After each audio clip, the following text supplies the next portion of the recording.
Lo que les decía, producto igual demanda agregada nos va a dar, me falta una parte en esto, ahí está, nos va a dar el producto de equilibrio interno. Bien, ¿qué es el producto de equilibrio que vimos hasta ahora? Cuando en un ejercicio del modelo keynesiano, para el caso del IS-LM, tenías que encontrar el producto, donde se cruzan la IS con la LM o la demanda agregada con la recta de 45. Ese producto es el que vamos a llamar producto de equilibrio interno. ¿Bien? Básicamente sería donde la variación de existencias involuntarias es 0. ¿Sí? Que el producto por el lado de la oferta y la demanda no tiende ni a subir ni a bajar. Ahora, lo que tenemos que hacer es distinguir esto del producto de equilibrio que vamos a llamar externo. El producto de equilibrio externo se refiere a la balanza de pagos concretamente. ¿Por qué? Nosotros dijimos, las expo están dadas. Porque, bueno, dependen a grandes rasgos del tipo de cambio real que está dado. Y las impo, en cambio, sí dependen del ingreso. Entonces, que el ingreso cambie afecta la balanza comercial y por ende la variación de reservas internacionales. Entonces vamos a mirar un poquito la ecuación que tengo acá abajo, la 11. Dice PF por X menos PF por Q igual, esto significa variación de reservas internacionales. Esto es una... Si recuerdan, el otro día les comenté que cuando vos en algún libro de historia o algo por el estilo lees que hay superávit global o superávit a secas de balanza de pagos, eso significa que están aumentando las reservas internacionales. Es una convención. Y cuando tenés déficit o déficit global de balanza de pagos, significa que están cayendo las reservas internacionales. Esto viene a cuento, apáguenme los micrófonos, esto viene a cuento de que antes, cuando se usaba la revisión 5 del manual de balanza de pagos, la cuenta de la balanza de pagos se planteaba de otra manera y era el resultado de la cuenta corriente más la cuenta de capital y financiera igual a la variación de reservas internacionales. La variación de reservas, en lugar de estar dentro de la cuenta financiera, estaba como resultado de la balanza de pagos. Entonces, las dos cuentas sumadas te daban la variación de reservas. Por eso se dice que hay superávit cuando las reservas suben, porque esa variación de reservas es positiva, y déficit cuando las reservas bajan, porque esa variación es negativa. Entonces,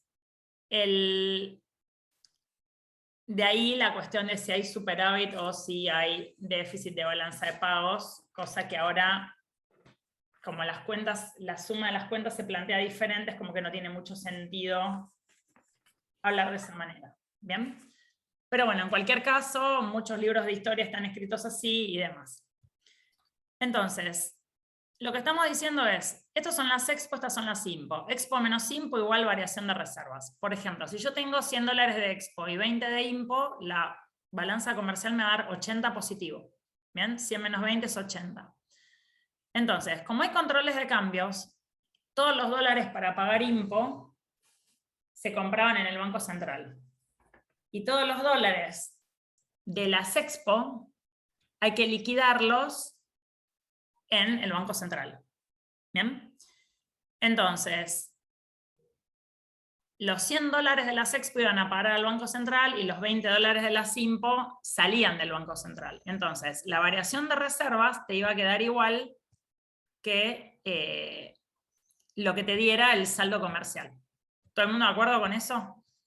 De hecho, en la presentación actual, que la cuenta financiera está del lado de la derecha, o sea, saldo de la cuenta corriente más saldo de la cuenta capital igual a saldo de la cuenta financiera, la variación de reservas está ahí adentro. Entonces, cuando te da negativa, bajan, y cuando te da positiva, suben, o sea que tampoco sería una locura plantearlo de este modo. Pero originalmente está pensado para la revisión anterior de la balanza de pagos, cuando la variación de reservas era el resultado. ¿Sí? Bueno, entonces, pasado en limpio, acá lo importante es que en las impo está metido el producto. Entonces, vamos a plantear que la condición de equilibrio de la balanza de pagos es que la variación de reservas internacionales sea 0. ¿Por qué 0? Bueno, a ver, variación de reservas negativa indefinida no puedes tener. No puede haber equilibrio si estás perdiendo reservas. ¿Por qué no? Porque las reservas son un stock, y los stocks por definición son finitos, entonces no puedes perder reservas toda tu vida, básicamente, no sería una situación de equilibrio. Por razones que no voy a comentar ahora, tampoco es conveniente ganar reservas indefinidamente, eso lo vamos a dejar para más adelante. Entonces, normalmente se plantea que la condición de equilibrio es que la variación de reservas internacionales sea cero en la balanza de pagos. Lo que es lo mismo que plantear que las Expo y las IMPO sean iguales, o sea que tengas equilibrio comercial. Entonces, de ahí podés deducir que el producto de equilibrio externo tiene esta fórmula, porque bueno, es despejarlo de acá arriba, no es una cosa de digas qué bruto, qué misterio. El producto este de acá es el que estamos llamando de equilibrio externo. Lo despejás y se terminó, no es muy difícil. Ahora, obviamente lo que vale cero es lo que está dentro del paréntesis. Chicos, el micrófono, porque los precios internacionales no van a ser. Entonces, esta es la fórmula, pero no le importa a nadie. Ahora, la cuestión sería, tengo dos productos de equilibrio diferentes, el interno y el externo. El que va a haber en la economía es el producto de equilibrio interno. Siempre es el interno. ¿Por qué el interno? Porque hay un mecanismo que te lleva al producto de equilibrio interno en caso de que no estés en él. Cuando hay, por ejemplo, si la demanda agregada aumenta, el producto aumenta porque hay una variación de existencias indeseadas negativa, estás vendiendo tu stock, entonces eventualmente se va a producir más y el producto va a tender a subir. Ese mecanismo existe, ¿bien? Cuando cuando la demanda agregada por algún motivo está cayendo, hay un mecanismo que hace que el producto caiga para que el producto y la demanda agregada planeada sean iguales, ¿bien? Para estar en el equilibrio del modelo keynesiano o eventualmente del ISLM.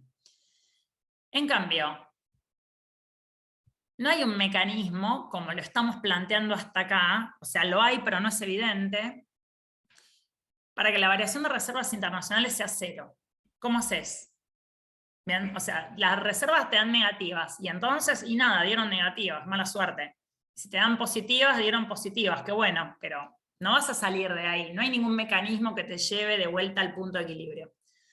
Entonces, lo importante, lo que uno tiene que entender es que el producto de equilibrio que hay en la economía de verdad es el equilibrio interno. Pero este de producto de equilibrio, una vez que el de interno, ponle que te dio 1000, vos venís acá y pones 1000 en la cuenta y ves que te da esto, ¿sí? Entonces, si vos pones el 1000 acá, mejor dicho, acá no, en la tercera no, en la primera, o para el caso en la segunda, vos pones el 1000, y la variación de reservas te va a dar algo. Te puede dar 0 por casualidad, porque obviamente que de 0 sería una casualidad enorme. Te puede dar 14 o te puede dar menos 20, te puede dar cualquier cosa literal. Entonces, el producto de equilibrio repercute sobre la balanza de pagos, pero el producto que va a estar realmente vigente va a ser el producto de equilibrio interno. Ahora, el producto de equilibrio interno sería una casualidad enorme que hiciera que la variación de reservas esté de 0, o lo que es lo mismo, sería una casualidad enorme que los dos productos sean iguales, que el que hay en la economía sea el mismo que te equilibra la balanza de pagos. Entonces la pregunta es ¿qué pasa cuando no son iguales? Que de hecho es lo más probable. ¿Se entiende el planteo? Bien. Bueno, si logro que esto cambie de página, ahí vamos. Bien, entonces, este es el gráfico de la recta de 45 grados, lo conocemos del modelo keynesiano, acá no hay ninguna novedad, pongo acá el producto, acá la demanda agregada planeada, recta de 45, la demanda agregada que es más plana, de hecho es más plana que antes, por esto que comentamos de que el multiplicador es más chico. Entonces, eso que salió ahí no tendría que haber salido, pero ahora lo vemos. El producto que hay en la economía es el equilibrio interno, como dije unas 36 veces en los últimos 15 minutos. Ahora, perdí el cursor. ¿Qué tengo acá abajo? Acá abajo lo que tengo es las Expo y las IMPO graficadas. Entonces, las Expo son una línea horizontal porque quedamos que no dependen del nivel de producto. Es simplemente el precio de los bienes internacionales. El precio de los bienes internacionales por la cantidad de las Expo. Y es el mismo, tanto si el producto es alto como si el producto es bajo. En cambio, las IMPO sí dependen del nivel del producto de manera positiva porque la propensión marginal a importar es un número positivo. Entonces, el producto de equilibrio externo es el que iguala, el que hace que las IMPO sean iguales a las expo que están dadas. Si las expo son 100, el producto que hace que las IMPO sean 100. ¿Bien?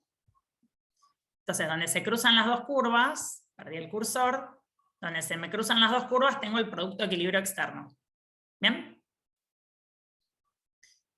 Entonces, punto de equilibrio externo. Punto de equilibrio interno lo determino acá arriba. Ahora, el problema es que el que yo determiné acá arriba es el que voy a tener acá abajo. Entonces, si yo estoy en una situación como esta, así como está graficado, que el producto de equilibrio interno está a la derecha, o sea que es mayor que el producto de equilibrio externo, ¿qué situación me deja en la balanza de pagos? Bueno, para este producto las expo están acá y las impo están acá arriba. Entonces, para este nivel de producto tengo déficit comercial, porque tengo más impo que expo. ¿Todo el mundo de acuerdo? Entonces, tengo más impo que expo. ¿Eso qué implica respecto a las reservas? Recuerden que, por algún motivo, acá está. La cuestión era XN igual a variación de reservas. Entonces,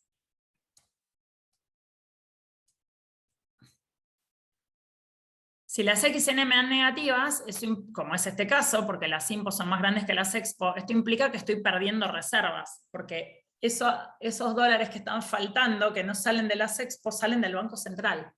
¿Bien? Entonces, yo no sé si ustedes ven mi linda carita acá al costado, por la duda lo voy a mover. A ver, tengo tres posibilidades: que el producto interno sea más grande que el externo, que el interno sea más chico que el externo, que sean los dos iguales.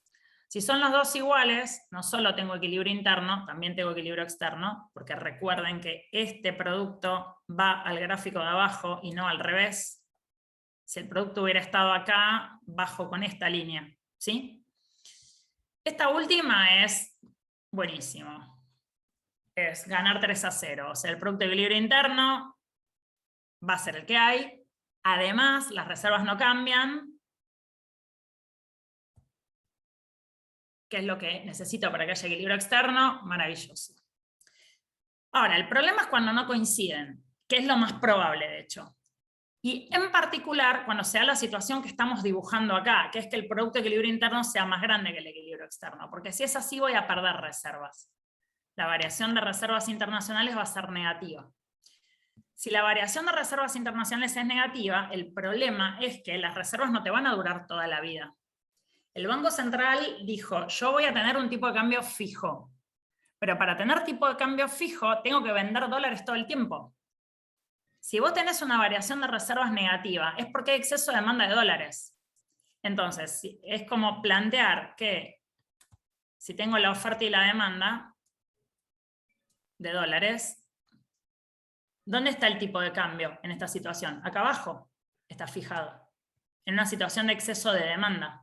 ¿Bien? Por más que haya controles de cambios, la variación de reservas esta demanda es solo por las IMPO y esta oferta es solo por las expo, porque no tengo otra cosa. Estas son las expo, estas son las IMPO. La diferencia la tiene que poner el Banco Central y en algún momento las reservas se le pueden terminar. Ese sería el problema. Entonces vos decís, bueno, que pida un préstamo por ahí. Bueno, recordemos que estamos planteando una situación de una economía que no tiene acceso al crédito internacional, porque financieramente aislada significa eso. A lo sumo te puede prestar plata al FMI, pero de ahí no sale. ¿Bien? No tenés inversores internacionales que van a poner plata en el país. En ese momento, o sea, cuando fue la época de la sustitución de importaciones, la movilidad internacional de capitales estaba limitada por el convenio constitutivo del FMI. Vos, para sumarte al club del FMI, firmabas obviamente las reglas, te sumabas, ponías plata, bueno, otro día les cuento la historia, pero el punto es que una de los artículos del convenio constitutivo sería como el reglamento del club social, decía que la movilidad de capitales internacional iba a estar limitada. Entonces no es que solamente te pasaba a vos, esto valía en general para cualquier país que estuviera en el FMI. Ahora, bueno, hoy en día la movilidad internacional de capitales no está limitada, sí está para Argentina por razones de público conocimiento, pero bueno, la cuestión es que acá no podés ir a pedirle dólares a Juancito que vive no sé, en Estados Unidos que te los preste. Entonces, si te quedas sin dólares, ¿qué pasa? Bueno, esa sería la pregunta. Por eso no puedes tener una pérdida de reservas permanente. ¿Bien? Esta situación, que es la que nos ocupa, y la que nos va a ocupar el resto de la clase, es lo que se denomina restricción externa. ¿Cuál es la restricción externa? El producto no puede crecer libremente. ¿Por qué no puede crecer libremente? Porque si crece libremente, cuando el producto crece, crece en la SIMPO. Si crece en la SIMPO, empeora la balanza comercial. Y si empeora la balanza comercial, se pierden reservas. Las reservas no duran toda la vida. Ahí está el caso. Si te quedas sin reservas, ¿cómo haces para mantener el dólar ahí abajo si no tenés dólares para vender? ¿Se ve cuál es el problema? Cualquier parecido con la realidad es pura coincidencia. Bueno, ¿esto está claro? ¿Alguna pregunta?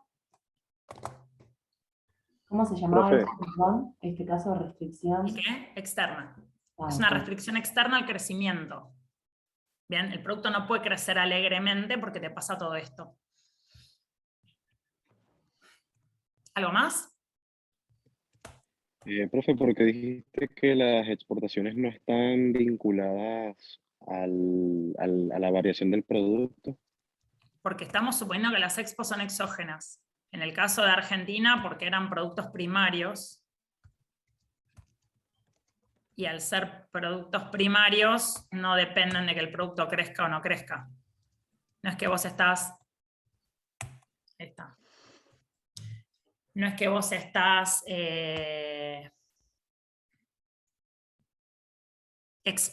digamos, industrializándote para exportar, que sería lo que hicieron los países de Asia. Por ejemplo, acá esperen que no sé cómo solucionar, tendré que dejar de compartir capaz. Denme un segundito. Espérame que ahí te contesto, aguantame un segundito porque no puedo hacer dos cosas a la vez, eso quedó totalmente demostrado, cuando se trata del Zoom por lo menos. Esperen.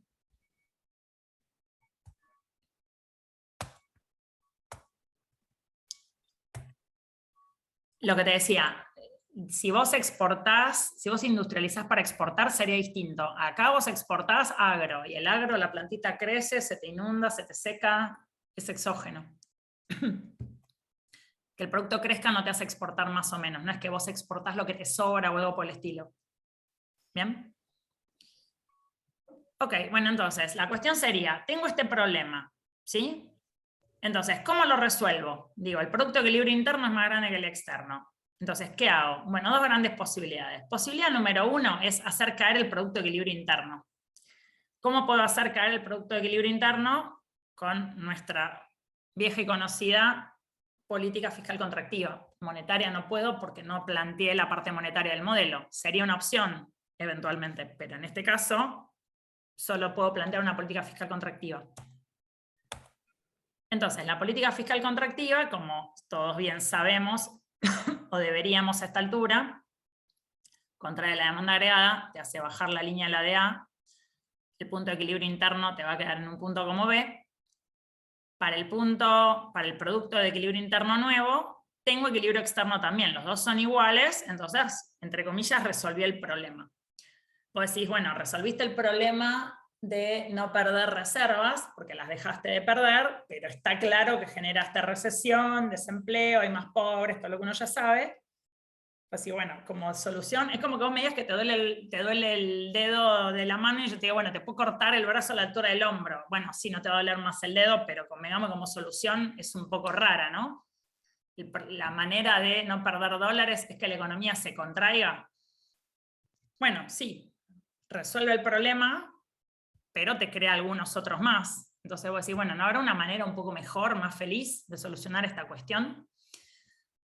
Bueno, efectivamente podríamos tener una manera un poco más feliz de resolver la cosa, planteando una devaluación de la moneda.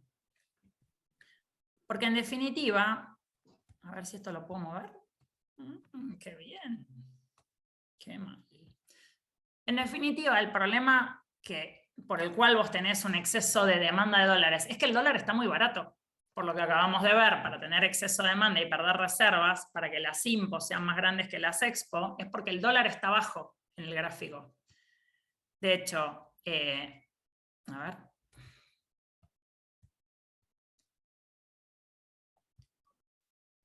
Si puedo con esto. Recuerden que si estamos planteando el mercado cambiario, la oferta son las expo y la demanda son las impo. Entonces, para tener más impo que expo, tenemos que estar del lado de abajo del gráfico. ¿Sí?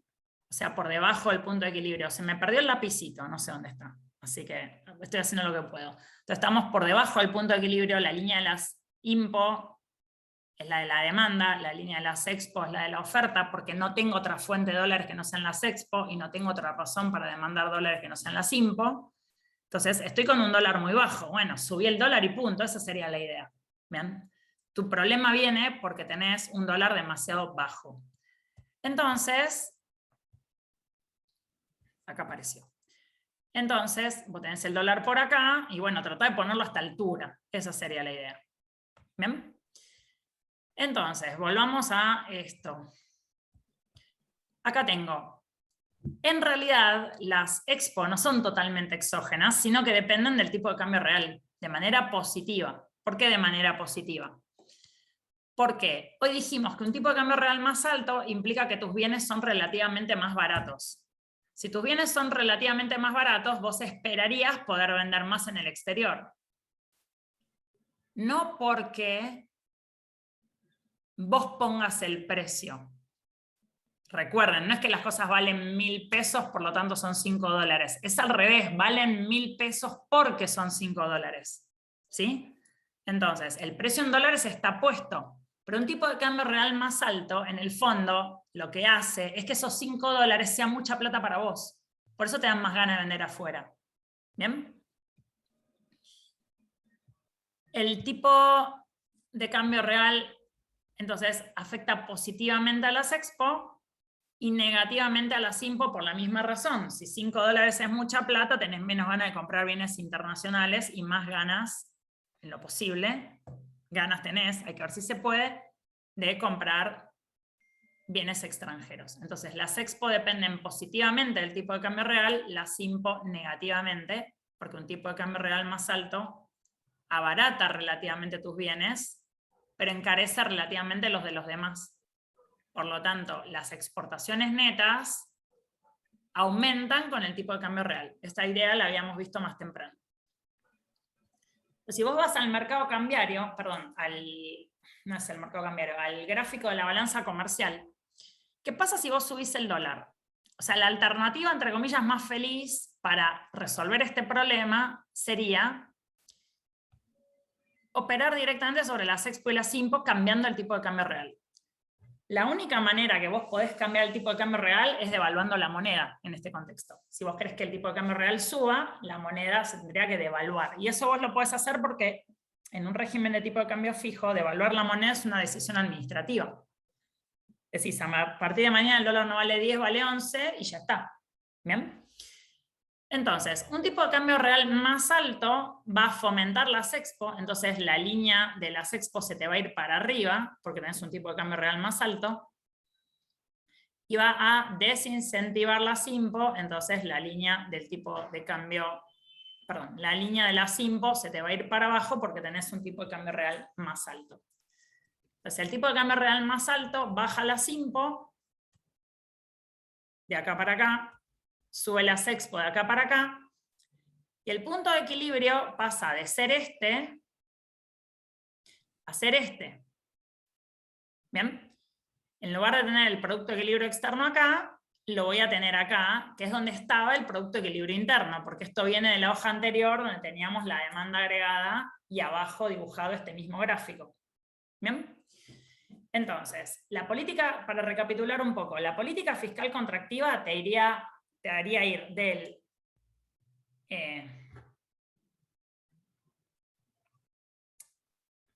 desde el producto hacer que el producto de equilibrio interno te dé igual que el producto de equilibrio externo. El producto de equilibrio externo lo dejas, lo que haces es modificar el producto de equilibrio interno. La devaluación hace al revés, hace que el producto de equilibrio externo coincida con el de equilibrio interno. ¿Bien? La pregunta es cuál de los dos se mueve. Con la política fiscal contractiva lo que haces es modificar el Producto de Equilibrio interno. Con la devaluación lo que modificas es el Producto de Equilibrio externo. ¿Bien? ¿Con esto estamos? Ok. Bien, entonces vamos a ver, bueno, esto me quedó acá, así lo puedo borrar. Vamos a ver, ahora que le tomé la mano se termina la clase. La historia de mi vida es esto. Bien, vamos a ver en el mercado cambiario qué implica una cosa y qué implica otra. Si yo quiero hacer una política fiscal contractiva, la política fiscal contractiva en el mercado de divisas, recuerde que estas son las Expo y estas son las Impo, y que las Impo dependen del Producto de Equilibrio interno. La política fiscal contractiva eventualmente lo que podría hacer es que la demanda de dólares pase a esta altura, porque contrajo el Producto de Equilibrio interno. El Producto de Equilibrio interno es más chico, la demanda pasa a estar acá a estar acá. ¿Bien? Esta sería la política fiscal contractiva. La política fiscal contractiva, al reducir el producto, lo que hace es reducir la demanda de dólares. En lugar de llevar el punto de equilibrio, mejor dicho, en lugar de que el dólar valga lo que vale en el punto de equilibrio, modificás el punto de equilibrio haciendo eso. Haces que el dólar de equilibrio sea más bajo que el que tenías antes y que sea consistente con la oferta de dólares que ya tenés. Mejor dicho, con la cantidad ofrecida de dólares que ya tenés. Ahora, en el mercado de cambios, ajustar el dólar lo que te haría es decir, bueno, en lugar de tener este dólar, y bueno, fíjalo acá arriba. Si vos fijas el dólar acá arriba, problema resuelto, porque en este punto las Expo y las Impo valen lo mismo, por lo tanto no vas a perder reservas. ¿Bien? Bueno, entonces, la política fiscal contractiva mueve la demanda agregada. La devaluación lo que te hace es llevar el dólar a un valor más alto, donde estaría el punto de equilibrio. Recuerden que la devaluación es una decisión administrativa. El Banco Central dice el dólar cambia y se terminó. Bien. Ahora, todo muy lindo, pero esperen, déjenme, tengo que tratar de sacar eso de ahí. Bueno, creo que cuando dije que le había tomado la mano, exageré un poco. Profe, Sí. te hago una pregunta. ¿Cómo no? Entonces, la política fiscal cambia la demanda y la devaluación te cambia la cantidad, por así decirlo, ¿no? ¿O no? Digo porque en una se la desplaza. política fiscal te desplaza la demanda. Claro. Entonces llegás a un punto de equilibrio nuevo y el dólar de equilibrio es el que había fijado el Banco Central originalmente. O sea, Bien, en este gráfico, el dólar, ponele que el dólar que tenía el Banco Central era 100 y el del punto de equilibrio es 120. Lo que haces es vos llevar el dólar de 100 a 120 con la devaluación. Claro, pero ahí te moves a lo largo de la curva nada más. De las dos, sí. En cambio De en las dos esta curvas. contraes la demanda y te moves, por supuesto,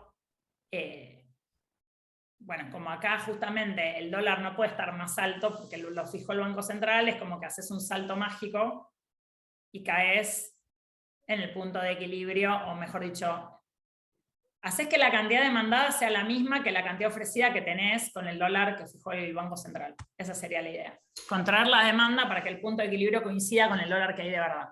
En el otro caso, cambias el valor del dólar para llevarlo al del punto de equilibrio. Ah, bien. ¿Está? Gracias, profe. De nada. ¿Algo más? Profe, perdón, Sí. una pregunta, que justo se me cortó el audio. Cuando vos evaluás, ¿de qué producto pasás? ¿Del interno al externo para estar en equilibrio, digo? No, cuando vos devaluás, haces que el externo valga lo mismo que el interno. Ah, listo, muchas gracias. De nada. Bueno, ok, entonces lo que tenemos que ver ahora es, a ver, cuando vos devaluás la moneda, en principio, nosotros vimos que eso aumenta las expo y reduce las impo, ¿sí? Tenés un incentivo a vender más en el exterior y a comprar menos en el exterior. Entonces la pregunta es, ¿qué le hace eso al producto? O sea, la devaluación, ¿mejora el producto o no lo mejora? Y por otro lado, ¿estamos seguros de que la devaluación va a mejorar la balanza comercial? Uno me diría, ¿y por qué no?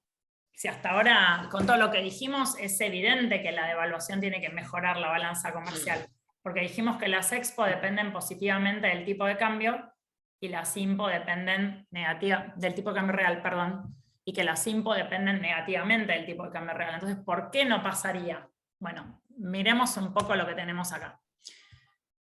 Es lo que se llama la condición de Marshall y Lerner, o la condición de Marshall-Lerner, que habla sobre esto justamente. La primera pregunta sería, ¿estamos seguros de que si sube el dólar van a subir las expo?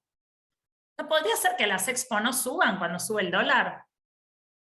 O sea, que las expo queden fijas. Bueno, en realidad como poder podría pasar. ¿Qué pasa si las cantidades que se exportan no responden al tipo de cambio?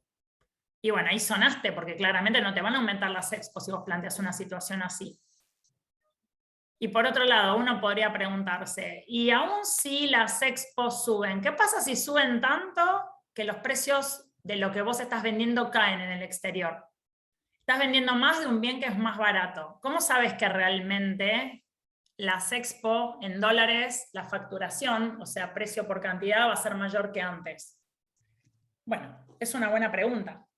Por otro lado, ¿no te podría pasar que cuando el tipo de cambio nominal sube, o sea que con la devaluación las impo no caigan? Que vos no, ponele que vos importás combustible, ¿qué haces? Y bueno, sonaste, a ver, o nadie usa combustible o seguís importando el mismo combustible que antes. O sea, uno podría pensar situaciones que no son tan descabelladas, donde las expo no suben, I/O las impo no bajan, I/O cuando las expo suben los precios caen. ¿Bien?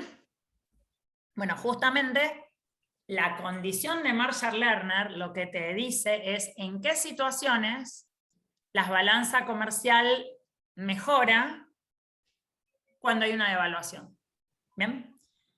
Entonces, la condición para que la balanza comercial mejore cuando hay una devaluación es que esto es la elasticidad de las expo y esto es la elasticidad de las impo, ambas al tipo de cambio, sumadas de más de 1, en módulo, ¿no? De más de 1. Entonces, en una economía pequeña, esta condición se cumple siempre. La condición de Marshall-Lerner siempre se cumple para una economía pequeña y abierta. ¿Bien? Por lo tanto, todas estas disquisiciones, como estamos tratando una economía pequeña, no podemos olvidar de ellas. En particular, no te puede pasar jamás que si vos vendés más de un bien, su precio baje. Eso nunca, perdón, acá, eso nunca te va a pasar. Y estamos suponiendo que cuando hay un tipo de cambio real más alto, se va a reemplazar producción nacional por producción, o sea, la producción nacional va en algún grado a reemplazar a la producción importada, o extranjera, mejor dicho, y que se va a exportar aunque sea un poco más. Como eso va a pasar, podemos estar seguros de que la balanza comercial va a mejorar a raíz de todo esto. ¿Bien? Ahora, la otra cuestión, que es, no voy a llegar a terminar porque me quedan 5 minutos y se me va a cortar el Zoom antes probablemente, es si la devaluación es expansiva o es contractiva. ¿Bien? Voy a plantear la cuestión de si la devaluación es expansiva. Vamos a dejarlo ahí y lo retomamos el jueves. Van a tener la desgracia de conocerme, muchachos, váyanse preparados. Entonces, ¿qué pasa si la devaluación, qué es lo que plantea el FMI respecto a la devaluación? Cuando nosotros vemos el producto de equilibrio interno, el tipo de cambio real lo tenemos en 2 lugares. Por un lado en el multiplicador. ¿Bien? La devaluación al subir R0 a un nivel más alto te reduce el multiplicador. ¿Bien? O sea, los bienes importados son relativamente más caros que antes, en términos de bienes propios, como que es más esfuerzo pagarlos, Entonces las filtraciones en el modelo del multiplicador son cada vez más grandes. Pero por otro lado tenés el efecto expansivo de sustituir un poco la SIMPO y de exportar más. Entonces, en definitiva, la devaluación va a ser expansiva, de acuerdo con esta teoría, siempre que este efecto sea más grande que este. ¿Bien? Entonces, en principio, uno podría plantear que este efecto predomina y esa sería la razón para pensar que al aumentar las expo y disminuir la SIMPO, la balanza comercial mejora por Marshall-Lerner, pero además el producto crece. ¿Bien? Ahora, es evidente que esto podría fallar, como decía Tuzán, porque no es lo único que pasa, no es que solo está esta parte, vos estás exportando más, estás importando menos. También está la cuestión de que es más difícil comprar bienes internacionales, o que es más oneroso. Entonces, la pregunta sería, ¿qué pasa si la devaluación no es expansiva? Porque acá vos tenés dos cuestiones. Vamos a volver un poquito para atrás. Cuando nosotros planteamos esto, ¿bien? No vimos qué pasaba acá al mover el tipo de cambio real. Nosotros movimos las curvas de abajo, pero ¿qué pasa con las de arriba? ¿Para qué lado se va a mover la demanda agregada habiendo movido el tipo de cambio real? Bueno, eso depende de si la devaluación es expansiva o contractiva. Si la devaluación es expansiva, la demanda agregada va a tender a crecer y el producto de equilibrio interno te va a quedar más grande que antes. Ahora, si la demanda agregada se contrae, el producto de equilibrio interno va a tender a bajar en ese caso. Entonces, en general, cuando se me va a cortar, lo voy a hacer muy rápido. Cuando las devaluaciones se hacían previo acuerdo con el FMI, previo a algún desembolso para hacer frente a los problemas de balanza de pagos. Entonces, bajo la hipótesis de que la devaluación era expansiva, se pedía que se realizaran además políticas fiscales contractivas para que el producto de equilibrio interno no cambiara. Es decir, la devaluación lo expande, la política fiscal contractiva te lo vuelve a dejar donde estaba. Pero lo que se veía es que normalmente el producto caía en lugar de crecer. Entonces había algo que estaba fallando. De ahí la presunción de que la devaluación podría llegar a ser contractiva. ¿Bien? ¿Por qué podía hacer esto? Lo retomamos la clase que viene. ¿Sí? Bueno, gente, me quedé sin tiempo. Si hay alguna pregunta breve, háganmela ahora, si no, no te Perdón, profesora, ¿podría compartir el PowerPoint? Porque creo que no está en Classroom. ¿Que no qué? Creo que no está en el No, Classroom. después lo subo. Eso, gracias. De nada. Una consulta, ¿las notas cuándo las van a subir?